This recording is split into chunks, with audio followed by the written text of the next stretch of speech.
নিমতায় বিক্ষোভের মুখে সাংসদ সৌগত রায়, তাকে লক্ষ্য করে ছোড়া হলো পচা ডিম।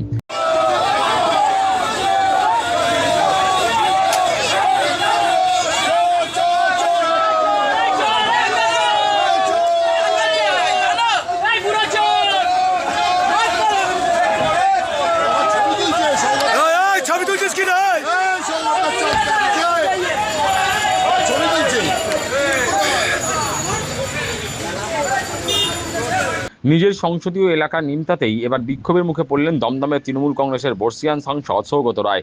বৃহস্পতিবার সকালে নিমতা থানায় স্মারকলিপি জমা দিতে গিয়ে তিনি বিক্ষোভের মুখে পড়েন। অভিযোগ, থানা থেকে বেরোতেই তাকে লক্ষ্য করে ক্ষুব্ধ জনতা চোর চোর স্লোগান দিতে থাকে।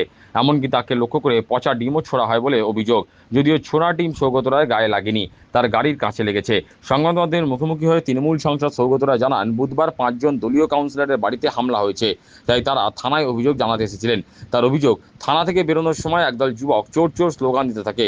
ওদের জিজ্ঞাসা করলাম, কাকে তোমরা চোর বলছো? তারপর ওরা তার গাড়ি লক্ষ্য করে ডিম ছুঁড়েছে। তার দাবি, বিজেপি দলে কোনো নিয়ন্ত্রণ নেই, বিজেপির লোকজন এই ঘটনা ঘটিয়েছে। শক্তি চট্টোপাধ্যায়ের কবিতা উদ্ধৃত করছে শ্রমিক ভট্টাচার্য, আর ওদের তলার লেভেলে যে কর্মী, এত অসভ্য, অসংস্কৃত, কালচারহীন লোক তো আমি দেখিনি। আমি থানায় গিয়েছি একটা ডেপুটেশন দিতে, যে কেউ যেতেই পারে। আমার সঙ্গে তৃণমূলের কর্মীরা ছিল। গতকাল 5 জন তৃণমূল কাউন্সিলরের বাড়িতে হামলা হয়েছে। আমরা তাই নিয়ে অভিযোগ করতে গিয়েছিলাম, কিন্তু খবরটা কে দিল জানি না, থানা থেকেই দিল কিনা।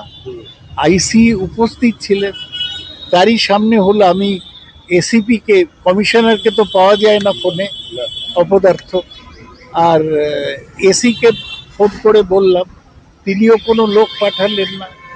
তারপর থানা থেকে যখন বেরোচ্ছি এইরকম চোর চোর বলল, আমি তখন বললাম, কাকে চোর বলছি, কে চোর, কিসের প্রমাণ? কিছুই বলছে না, চেঁচাচ্ছে, অসভ্যতা করছে। ডিমও ছুড়লো। বিজেপির কোনো কন্ট্রোল নেই।